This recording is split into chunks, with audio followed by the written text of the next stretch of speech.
Bom dia, irmãos, paz seja convosco. Que bom ter você aqui com a gente mais uma vez para poder fazer mais um estudo bíblico. Hoje nós falaremos sobre a diferença do catolicismo e do protestantismo. Na semana passada nós falamos da diferença entre o islamismo e o cristianismo. Hoje nós falaremos sobre a diferença entre o catolicismo e o protestantismo. Vai ser uma aula bem interessante, contar um pouco aí da história da igreja, né? Como surgiu a igreja católica. Ao fazer isso, vou falar para você também como surgiu as igrejas evangélicas, né?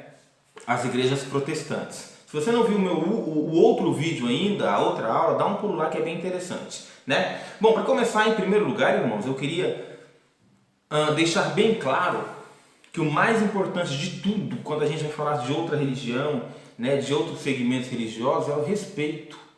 Respeito acima de tudo, né? Então, respeitem as igrejas católicas, respeitem os católicos. Muitas coisas aconteceram antigamente, muitas atrocidades aconteceram, mas essas coisas ficaram no passado. O importante hoje é que nós tenhamos respeito um pelo outro, né?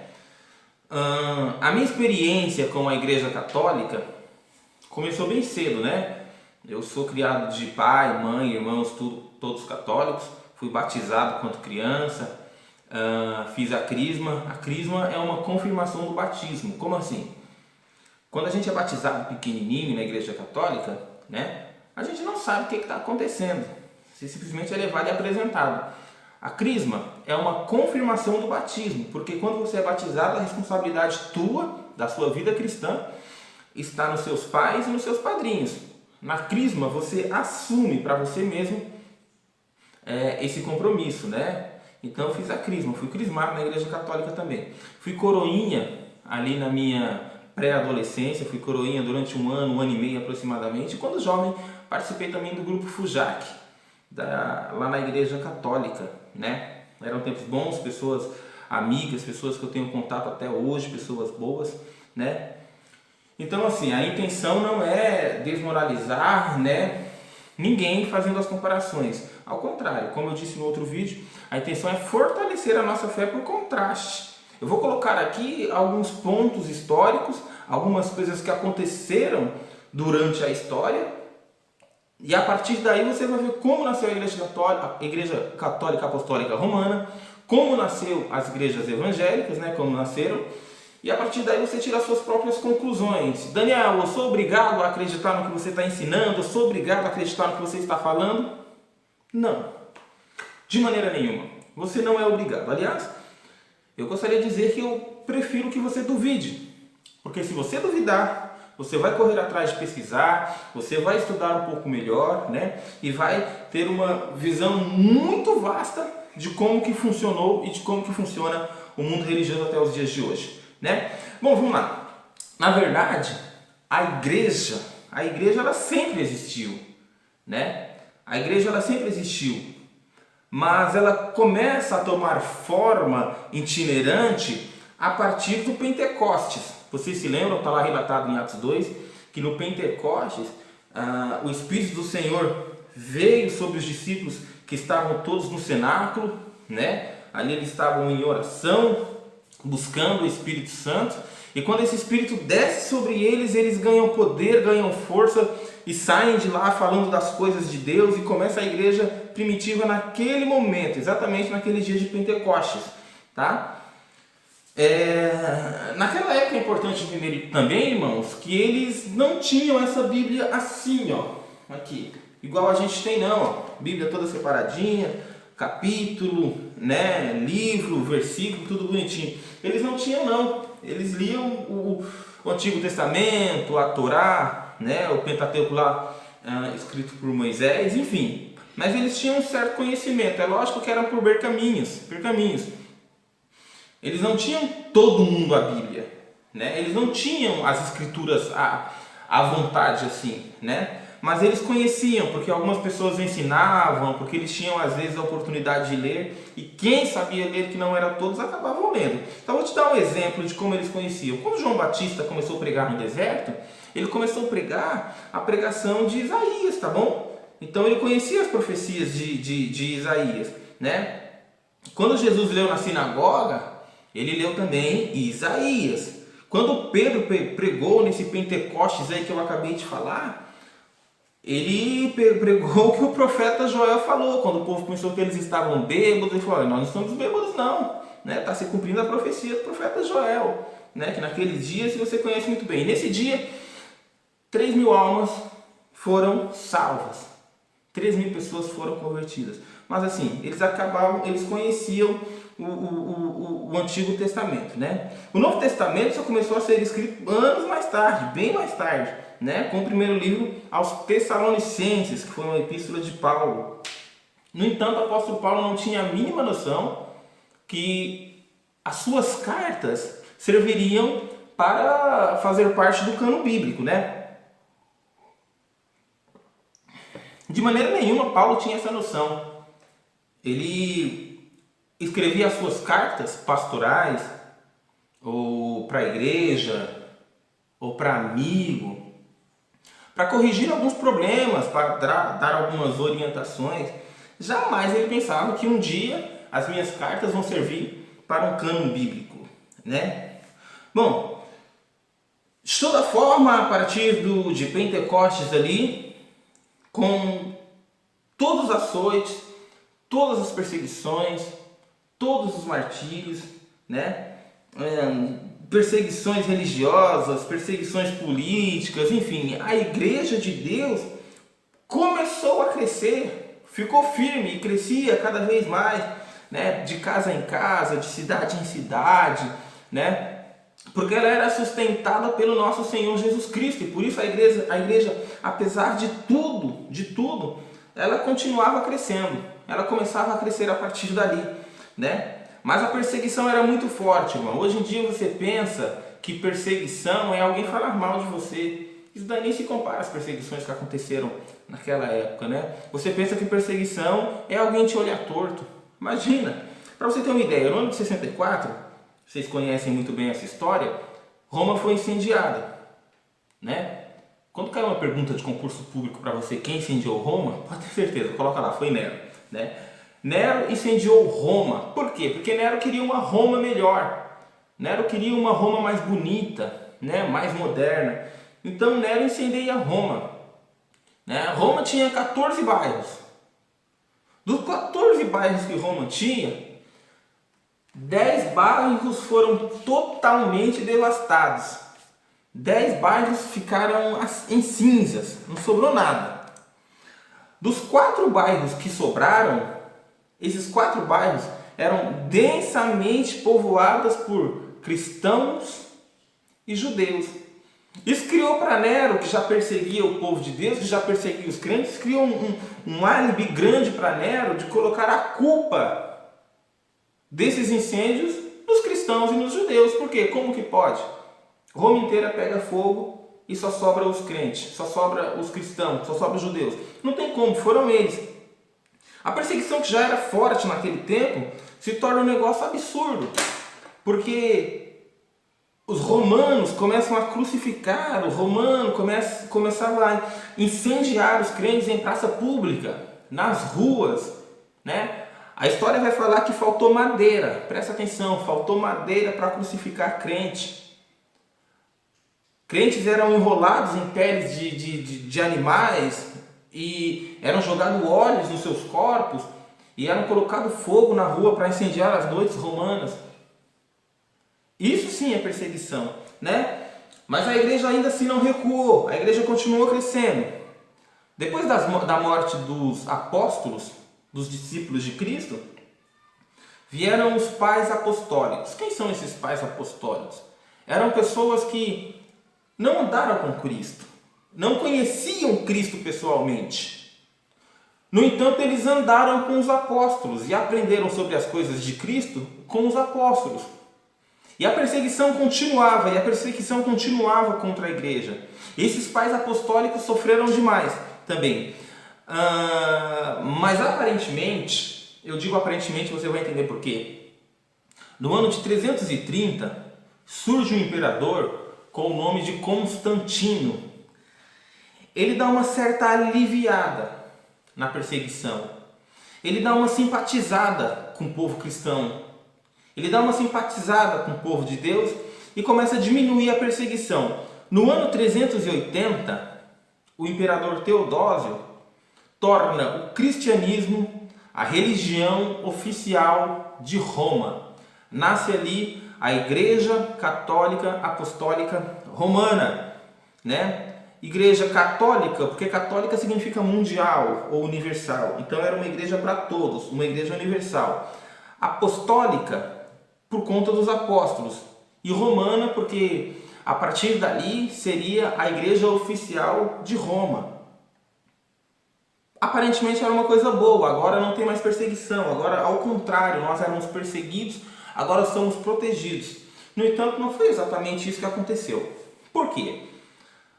Porque quando Roma resolve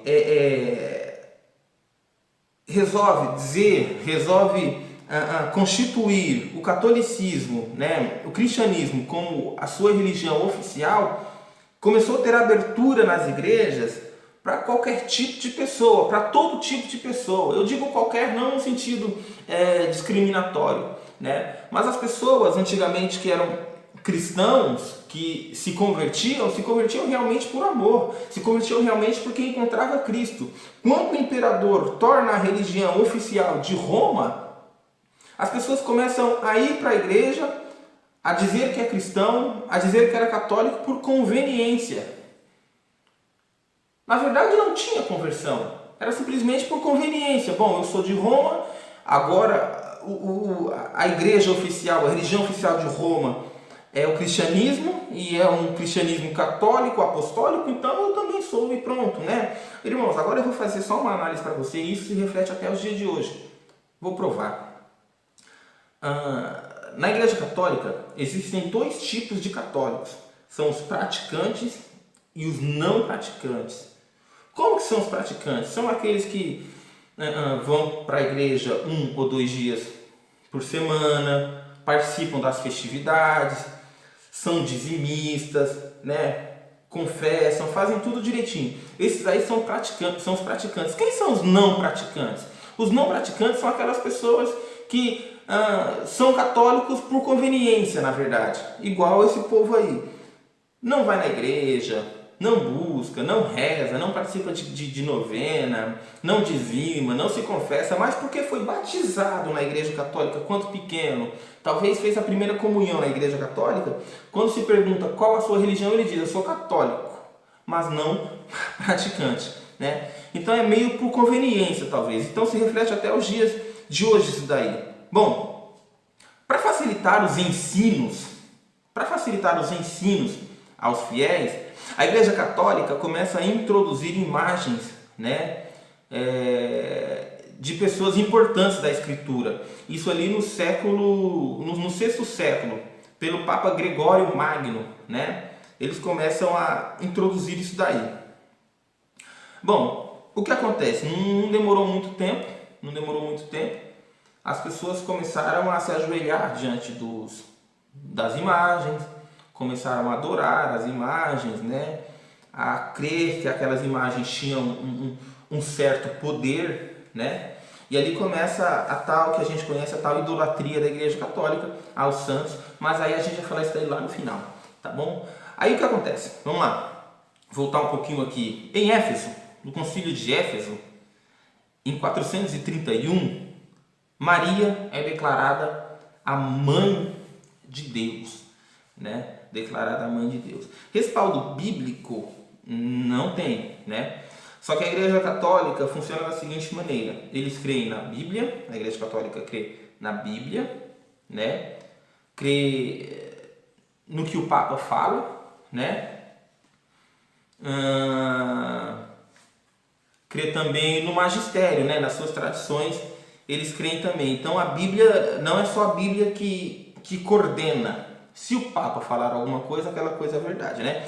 Então acabou que o Papa declarou que naquele dia, lá em 431, que Maria era mãe de Deus, e assim ficou. Em 553, foi decretada a virgindade perpétua de Maria. Vou explicar isso daí para vocês. Maria foi virgem antes de ter Cristo, isso daí nós sabemos, está escrito na Bíblia. Mas a virgindade perpétua de Maria significa que mesmo depois que Cristo nasceu, Maria continuou virgem. Ela teve relação sexual com o seu esposo? Sim. A Bíblia inclusive fala dos irmãos, né? Tiago, que era um dos irmãos de Jesus, né? Enfim. Então ela teve filhos, ela teve relação íntima, teve relação sexual com o seu marido José. Mas como ela permaneceu virgem, né? A igreja diz que isso daí foi um milagre feito por Deus que permitiu que ela ficasse virgem, que mesmo tendo relação, mesmo nascendo filho, o ímen não era rompido, né? A explicação que eu vi um padre dando há um tempo atrás foi o seguinte: imagina uma luz que passa através de um vidro, né? A luz passa através do vidro, reflete na parede, reflete seja lá onde for. No entanto, o vidro continua intacto, continua imperfeito, né? Continua perfeito, continua bonito, continua certinho, não houve nenhum dano para o vidro. Foi assim que ele explicou, né? O Papa Pio XII declarou que Maria foi assunta aos céus, né? Declarou que ela morreu, no entanto ressuscitou e foi assunta aos céus, né? O Papa Paulo V proibiu que se afirmasse que Maria pecou, ou seja, o Papa Paulo V proibiu que qualquer pessoa dissesse que Maria havia pecado.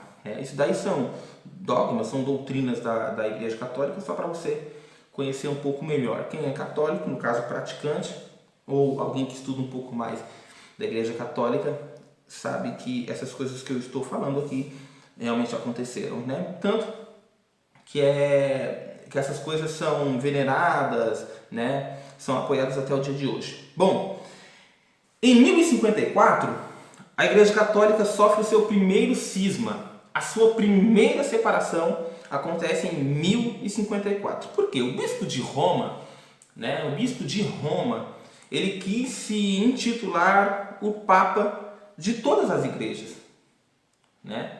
Ele quis se intitular o Papa de todas as igrejas. No entanto, a igreja da Macedônia, né, era grande também. Ele não aceitou não, da Macedônia não, perdão, de Constantinopla. Ele não aceitou não.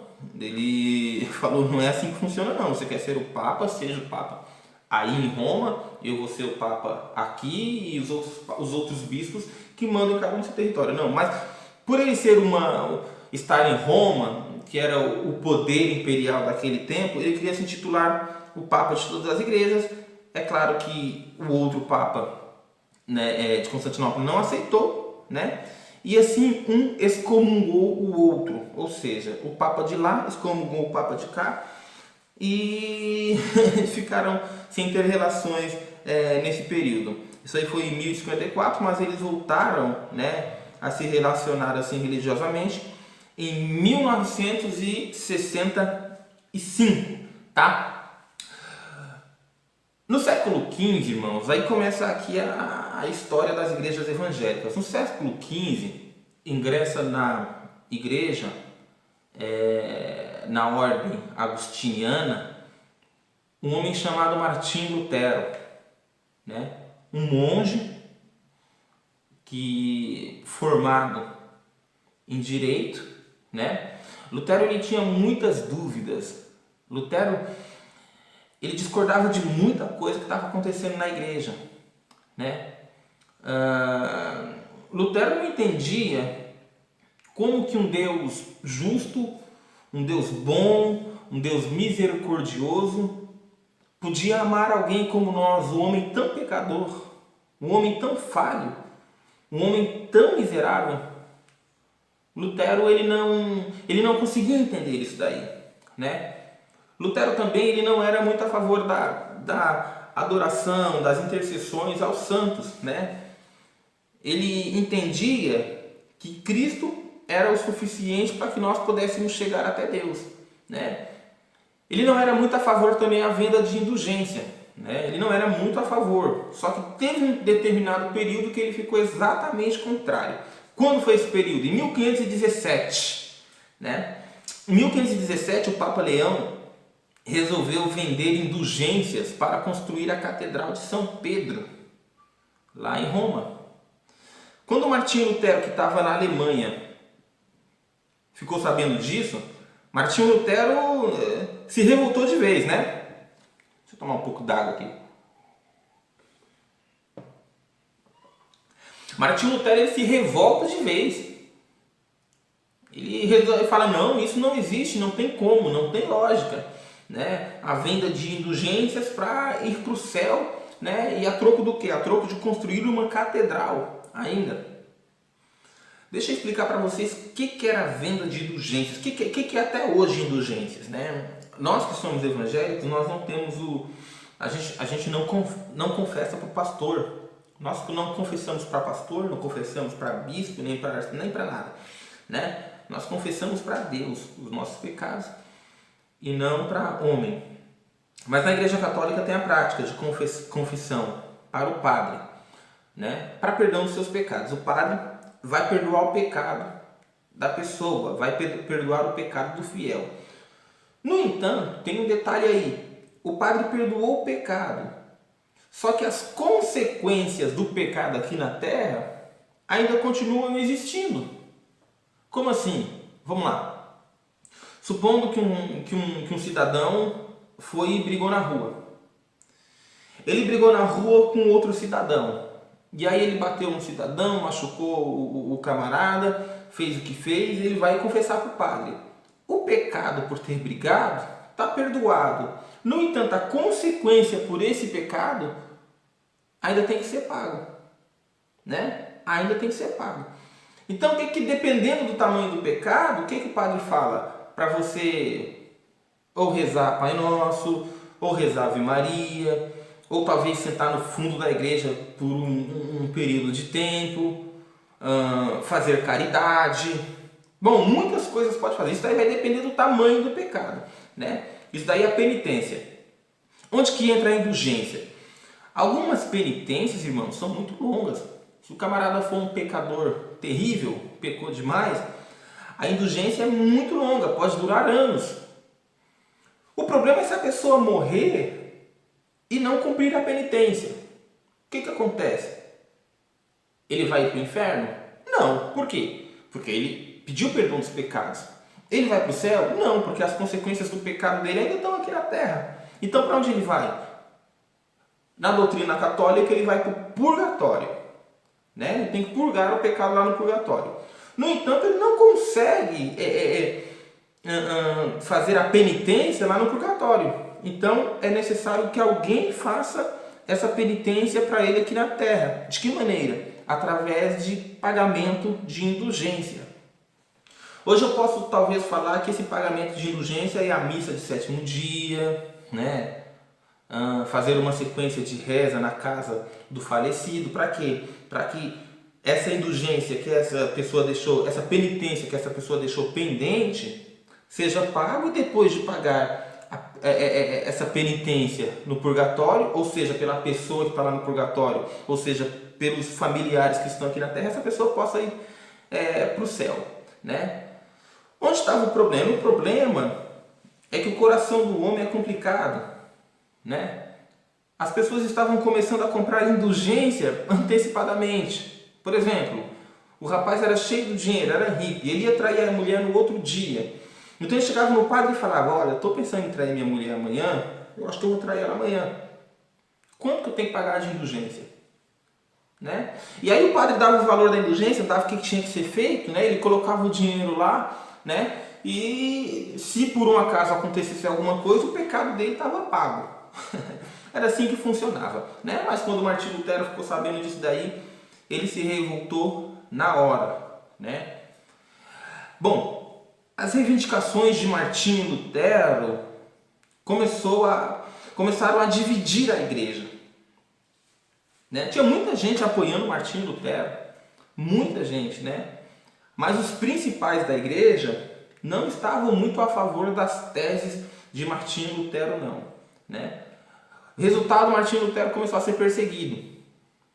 Primeiro ele foi chamado para se apresentar lá em Roma, para dar explicações. Na verdade, nem era para dar explicações, era para pedir perdão e falar que que revogava os seus ditos, né? Os seus livros que ele já tinha escrito sobre, enfim, que se arrependia. Nem era para argumentar. No entanto, Lutero, formado em direito, quando chega lá ele começa a argumentar, né? Ele começa a argumentar e e acaba sendo excomungado da igreja, né?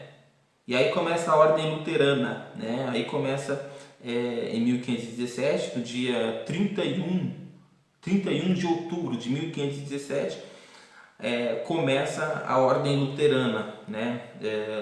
Liderada por Martinho Lutero. Bom, diante disso, diante de tudo, né, de tanta perseguição, de tanta ameaça de morte, Martinho Lutero, irmãos, ele só não foi morto, queimado, ele só não sofreu a Inquisição, enfim, porque por ser um cidadão alemão, ele tinha direito de ser julgado pela Alemanha. Então ele pediu isso daí lá em Roma, falou, não, eu vou ser julgado na Alemanha, vou ser julgado pelos alemãos. Por quê? Ele sabia muito bem que se ele fosse julgado pelo Papa Leão, a morte dele era certa. Então ele pediu por direito, ele tinha direito de ser julgado na Alemanha, e na Alemanha ele foi julgado. Martinho Lutero teve um apoio muito grande, ele teve uma proteção muito grande. Motivo da proteção dele? Que as pessoas tinham realmente se convertido, entendido? Grande parte não. O problema é que naquela época 2/3 das terras, 2/3 das riquezas do povo europeu estavam sob poder da igreja, por conta talvez da venda de indulgência. Então aquelas pessoas, aqueles príncipes, aqueles empresários, eles queriam os pertences deles de volta, queria a terra de volta, né? Queria a riqueza deles de volta, e acabou apoiando Martinho Lutero também por causa disso, né? A Igreja Católica precisou se movimentar, pois a fama de Lutero estava crescendo demais. Seus seguidores cresciam numa proporção muito grande. Então foi necessário que a Igreja Católica se movimentasse e começou a organizar a Contra-Reforma. Presta atenção, Martinho Lutero organizou a Reforma Protestante, a Igreja Católica, para rebater, começou a Contra-Reforma, né? E foi no Concílio de Trento, que durou 18 anos, foi de 1546 até 1563, né? O Concílio de Trento aconteceu ali no Tirol italiano, na cidade de Trento, e a igreja tomou decisões importantíssimas. A Igreja Católica tomou decisões nesse dia importantíssimas, irmãos. Eu vou falar para vocês as principais decisões que a igreja tomou. A primeira grande decisão que ela tomou, de admitir o erro. Verdade. Pesquisa aí depois, você, na Wikipédia. Pesquisa aí, Concílio de Trento. Pesquisa. Você vai ver que a primeira coisa que a Igreja Católica fez foi admitir o erro. Falar que na questão da venda de indulgência pelo Papa Leão X, Martinho Lutero estava certo. Agora deixa eu te perguntar uma coisa. E se por um acaso Lutero morre estando certo, né? Para você ver como é que as coisas são. Então, a igreja condenou a venda de indulgências. Admitiu o erro. Algo que Martinho Lutero já estava reivindicando faz muito tempo. Condenou a intervenção dos príncipes dentro da Igreja Católica. É claro, foi como eu disse, a maioria dos príncipes estavam apoiando Lutero porque queriam as coisas dele de volta. Então acabou nesse momento a Igreja Católica separando a política da religião, separando a política da igreja, né? Condenou a doutrina protestante e a justificação apenas pela fé, né? Martinho Lutero, ele tinha condenado esse negócio de ter que pagar para ir para o céu, ter que se confessar, ter uma série de doutrinas, de dogmas para você ser salvo. Ele falou, não, a justificação da gente é pela fé. Tanto é fato que quando ele se converteu realmente, ele estava lendo Romanos. Vou ler para vocês aqui, ó. Ele estava lendo Romanos, capítulo 7. Deixa eu encontrar aqui. Eu vou ler esse trecho para vocês que é importante. Romanos, capítulo 7, a partir do versículo 22. Foi quando ele estava lendo exatamente esse trecho aqui que ele se converteu. E esse trecho escreve bem assim, ó.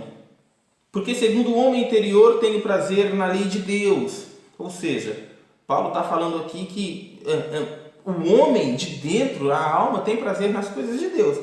Mas vejo os meus membros, outra lei, que batalha contra a lei do meu entendimento e me prende debaixo de toda a lei do pecado que está nos meus membros. Miserável homem que sou, quem me livrará do corpo desta morte? Dou graças a Deus por Jesus Cristo, nosso Senhor. Assim que eu mesmo, com o entendimento, sirvo a lei de Deus, mas com a carne, a lei do pecado. Quando ele leu o versículo 8, aí ele entendeu tudo. Portanto, agora nenhuma condenação há para os que estão em Cristo Jesus, que não andam segundo a lei da carne, mas a lei do Espírito, né? Martinho Lutero defendia o seguinte, que o justo viverá pela fé, né? Mas enfim, continuando.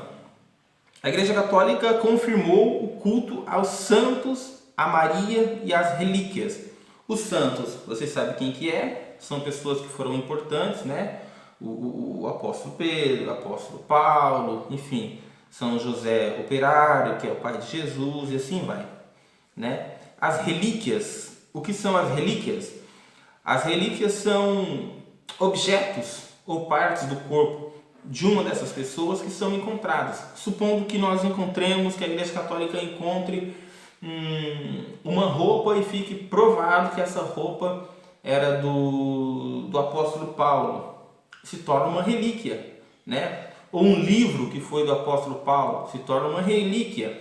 Ou encontre onde Lucas está enterrado, tire os ossos de Lucas, se torna uma relíquia e pode fazer na Igreja Católica culto a essas relíquias também. Reafirmou a doutrina da infabilidade papal, né? E a existência do purgatório. O Papa é o seguinte, quando o Papa fala ex cátedra na cadeira dele, ele é infalível, né? O Papa, que significa pai, na sua cadeira está escrito bem assim, Vicarius Filadio, ou seja, substituto. Dá uma pesquisada aí no Aurélio, procura lá o que é vigário, o significado da palavra vigário, né? Vigário é substituto, né? Então é substituto do Filho de Deus. Então o Papa é o substituto de Cristo aqui na Terra, né? Então a Igreja Católica reafirmou a infabilidade papal, ou seja, mesmo que esteja errado, tem que ser cumprido a qualquer custo, né? Também reafirmou a existência do purgatório e dos 7 sacramentos da Igreja Católica, que todo católico tem que saber, que é o batismo, eu falei que fui batizado, né? Crisma, né? E a reafirmação, a confissão, a Eucaristia, o matrimônio e a extrema unção. Essas coisas foram decididas no Concílio de Trento, né? Bom, parei aqui duas coisas que separam total as igrejas evangélicas, né? As igrejas protestantes da Igreja Católica. Só duas. Eu poderia citar 3, 4, 5, 10, mas eu vou citar duas, porque essas duas já vão ocupar muito tempo, né? Primeiro, as igrejas evangélicas não aceitam o Papa como chefe da igreja e nem uma pessoa mais santa do que qualquer outra, não. O Papa é uma pessoa comum, assim como as igrejas evangélicas entendem que os pastores, na verdade, pelo menos deveriam entender que os pastores são só pessoas comuns, mas com um dom de Deus para cuidar das ovelhas e nada mais. Agora, santo, essas coisas de maneira nenhuma. Apesar de muito evangélico tratar artista, gospel, pastores, pregadores como verdadeiros ídolos, né? Não é isso que a Bíblia ensina, né? Bom, mas vamos lá. O Papa como sucessor de Pedro, os evangélicos não aceitam. Os católicos dizem que o Papa é o sucessor de Pedro com base em Mateus 16, versículo 8. Vou ler o trecho aqui para vocês, tá? Mateus 16. Vamos lá. Tá aqui, ó. Eu vou ler a partir do versículo 17, tá bom? Você acompanha aí também, se você quiser. Mateus 16, a partir do versículo 17, diz assim, tá? E respondendo Jesus, disse-lhe: Bem-aventurado tu és, Simão Barjonas, porque não tu revelou carne nem sangue, mas meu Pai que está no céu. Pois também te digo que tu és Pedro, e sobre esta pedra edificarei a minha igreja, e as portas do inferno não prevalecerão contra ela. Né? Isso daí foi quando Jesus estava fazendo uma enquete com seus discípulos e perguntou o seguinte: o que dizem os homens ser o filho do homem? O que o povo está falando a meu respeito aí? Os discípulos responderam, né? Uns dizem que você é Jeremias, né? Outros dizem que você é o João Batista, outros dizem que você é Elias, enfim. Né? Aí Jesus olhou para os seus discípulos e diz: e vós, quem dizeis que eu sou? Né? Aí Pedro responde: tu és o Cristo, o Filho do Deus vivo. Então Jesus fala para Pedro, responde para Pedro: né? Bem-aventurado tu és, Simão Barjonas, porque não foi carne e sangue que tu revelado, mas meu Pai que está no céu. Por isso eu te digo: tu és Pedro, e sobre esta pedra eu edificarei a minha igreja, e as portas do inferno não prevalecerão contra ela. Ok, a partir daqui a Igreja Católica diz que Pedro foi designado como sucessor de Cristo porque ele é a pedra que Cristo está falando e a igreja é edificada sobre essa pedra, né? Só que tem um detalhe, né? Quando isso aqui foi escrito em grego, e na tradução grega, quando Jesus se refere a Pedro, ele não se a tradução de Pedro é Petros, e Petros não é rocha firme, não é uma pedra firme, é um pedregulho, um fragmento de pedra que é soltado de uma rocha, né? Que ela acaba se soltando. Isso é Petros. E quando Cristo fala aqui, disse-lhe: tu és Petros, e sobre esta pedra aqui é Petram no grego, né? E Petram, sim, é rocha firme, densa, maciça, né, inabalável. Na Bíblia, nenhum homem, por mais importante que ele fosse, recebeu é chamado de Petram. Por mais importante que fosse, nem o próprio Pedro foi chamado, né, de Petram, porque quando Cristo disse: tu és Petros, e sobre esta Petram eu edificarei a minha igreja. Presta atenção no pronome demonstrativo aí, presta atenção no pronome demonstrativo. O que está escrito? Sobre esta Petram. Se quisesse dizer que fosse Pedro, tinha que estar escrito: e sobre essa que é você, Pedro, Petram. Aí estaria chamando Pedro de Petram, né? Mas não é isso que está escrito. Está escrito: tu és Petros, e sobre esta Petram edificarei a minha igreja, e as portas do inferno não prevalecerão contra ela, né? Mas ainda mesmo assim a gente pode achar que Pedro é essa pedra, essa rocha firme aí que Cristo está falando. Não. Dá uma olhada lá depois, eu não vou ler, mas se dá uma olhada aí, porque senão a gente vai demorar muito tempo, né? 1 Pedro capítulo 2, lê o capítulo 2 do versículo 1 até o versículo 10 aproximadamente, você vai ver que Pedro fala que Cristo é a verdadeira pedra, né? O próprio Pedro admite isso daí. Outra defesa que a Igreja Católica faz sobre Pedro ser o sucessor é porque o nome mais citado, né, nos Evangelhos é o nome de Pedro, né? Mas no Novo Testamento o nome de Paulo é citado muito mais que o de Pedro no Novo Testamento inteiro. E na verdade, mais que o nome de Paulo e mais que o nome de Pedro, o nome mais citado mesmo é o de Judas. Então, se for por nome, Judas deveria ser o primeiro papa, né? Pedro era um líder? Sim. No entanto, quem presidia os primeiros concílios, dá uma olhada lá em Atos, se eu não me engano, Atos 16, 15 aproximadamente, quem presidiu o primeiro concílio de Jerusalém, né? Quem presidiu? Tiago, irmão de Jesus, não era Pedro, né? Gálatas, capítulo 2, versículo 11, o apóstolo Paulo vai falar que repreendeu Pedro na cara, porque era repreensível, né? Então, assim, se a igreja fosse firmada sobre Pedro, a gente estaria sobre gelatina, sobre areia movediça, né? A gente estaria balançando para lá e para cá, a igreja já teria acabado faz tempo. Porque nem nós, a igreja não pode ser firmada nem sobre mim, nem sobre você, nem sobre homem nenhum. A igreja de Deus, a igreja de Cristo tem que ser firmada sobre Cristo, a pedra, a pé tramo, firme, que é a rocha que não se abala, né? A gente tem que estar firmado dessa forma. Bom, quanto à idolatria aos santos e a Maria, né? A Igreja Católica diz que Maria não pecou, né? Você lembra que eu falei lá no comecinho lá que o Papa proibiu que as pessoas dissessem que Maria pecou? Então, o problema é que na Bíblia está escrito bem assim: todos pecaram e destituídos foram da glória de Deus. Você confere comigo, está lá em Romanos capítulo 3, versículo 23, né?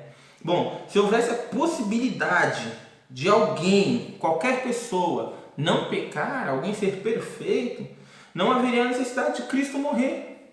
A grande verdade é essa. Porque seria injusto com o próprio Cristo. Seria injusto com Cristo. Olha, houve a possibilidade, se um ser humano simples, comum, conseguiu não pecar, então os outros também não conseguem. Os outros também conseguem não pecar, né? Depois você dá uma lida lá em Romanos, capítulo 5, lê do 1 até onde você entender, que você vai ver por que a gente afirma com toda certeza que Cristo foi o único que não pecou, né? Bom, então a intercessão de Maria nós não acreditamos por esse motivo, né? Porque isso daí não foi dado a ela. Perceba que Cristo fala: eu sou o caminho, a verdade e a vida. Ninguém vem ao Pai, ninguém vem ao Pai a não ser por mim, Cristo, né? Essas são as palavras do próprio Jesus Cristo, né? Para finalizar, eu quero falar de ídolos e veneração, né? Nós conhecemos muito a Igreja Católica, né? Muitas pessoas criticam por conta, não, idolatra muito imagem, né? Toma cuidado, que às vezes o crente faz igual ou pior, tá? Quando você idolatra uma pessoa demais, um pregador demais, um artista demais, é até pior. Porque às vezes o pregador está no pecado terrível, né? É só fachada aquilo ali que ele está fazendo, a pessoa está ali idolatrando. Pelo menos o apóstolo Pedro, o apóstolo Paulo, né? Esses homens fizeram coisas que verdadeiramente mudaram a história, enquanto alguns aí estão só atrás de fama. Mas vamos lá. Quanto à idolatria, tanto criticada na Igreja Católica, os católicos, né, os padres, enfim, dizem que não é idolatria, que a gente tem que aprender a diferenciar ícone de ídolo. Eu vou explicar para vocês como é a explicação da Igreja Católica quanto à adoração de imagens, né? Eles dizem que as imagens são de ícones, pessoas que foram importantes, como os discípulos, como os apóstolos, como os padres, né, que foram canonizados, enfim, as santas, que também foram, né? Então elas são ícones, essas pessoas são ícones. E por que esses ícones?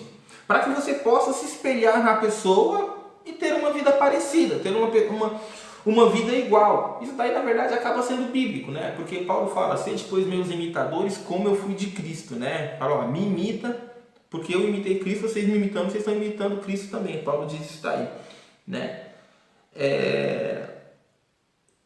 Já a idolatria, o ídolo, né, é diferente, né? O ídolo você idolatra, isso daí eles dizem que não faz. Como assim, Daniel? É bem simples. Simples não, pouco complicado, mas vou explicar para vocês.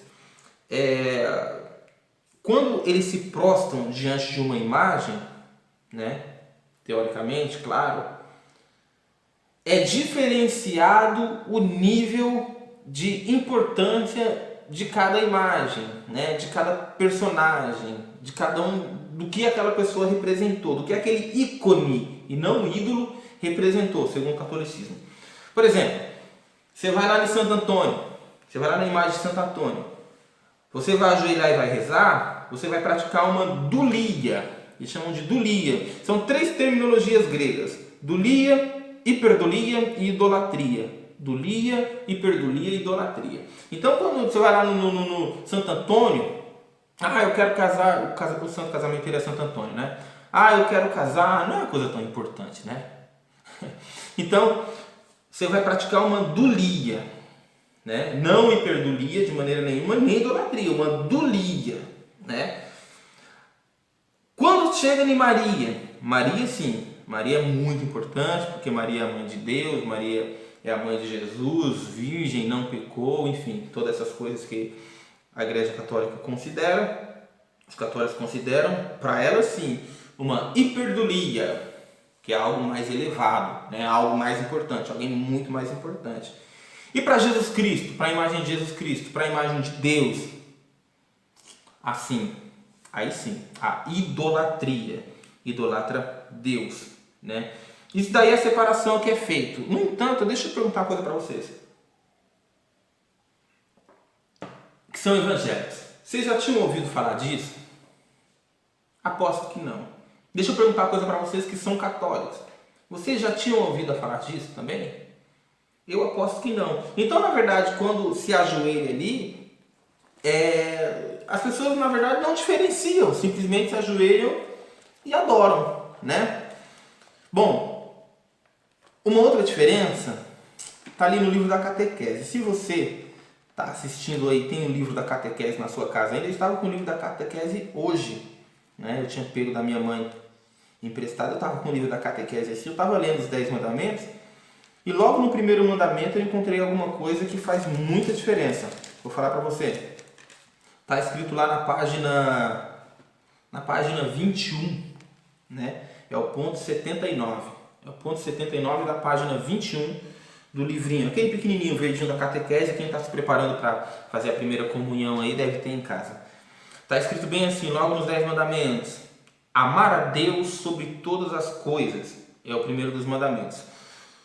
O problema é que em Êxodo 20, aqui na Bíblia, né? Está escrito assim, ó, a partir do versículo 13. Não terá outros deuses, detalhe, aqui está com letra minúscula, os deuses aqui, tá? Diante de mim, não farás para ti imagens de escultura, nem alguma semelhança do que há no céu, mesmo que sejam pessoas que estejam no céu, tá? Nem debaixo da terra, se não pode no céu, piorou no inferno. Nem nas águas, nem debaixo da terra, nem em lugar nenhum, né? Não se encurvarás a elas, nem servirás, porque eu sou o Senhor teu Deus, aqui está Senhor e Deus com letra maiúscula. Sou Deus zeloso e visito a maldade dos pais nos filhos até a terceira e quarta geração daqueles que me aborrecem. Ou seja, a palavra aqui é bem clara. Toda vez que você faz um negócio parecido com esse, segundo a Bíblia, segundo a palavra aqui, está aborrecendo Deus. Simplesmente isso. Está aborrecendo Deus. Bom, eu acho que a gente já ultrapassou o tempo combinado, né? Eu vou encerrando por aqui. Esta foi a nossa parte de catolicismo. Se você tiver algum comentário, alguma dúvida, alguma pergunta, alguma coisa que ela falar, deixa no comentário aí, a gente responde assim que possível, tá bom? Aproveito para pedir que você se inscreva no nosso canal também, ative o sininho aí para você poder acompanhar todas as notícias, todas as novidades, tá? Na semana que vem a gente vai conversar sobre o Espiritismo, se eu não me engano, acho que é isso, a gente vai conversar sobre isso, né? Se você não viu o vídeo do islamismo ainda, vai lá, dá uma olhada lá, que está bem interessante, tá bom? Gente, fica na paz do nosso Senhor Jesus Cristo, forte abraço, Deus abençoe, tchau!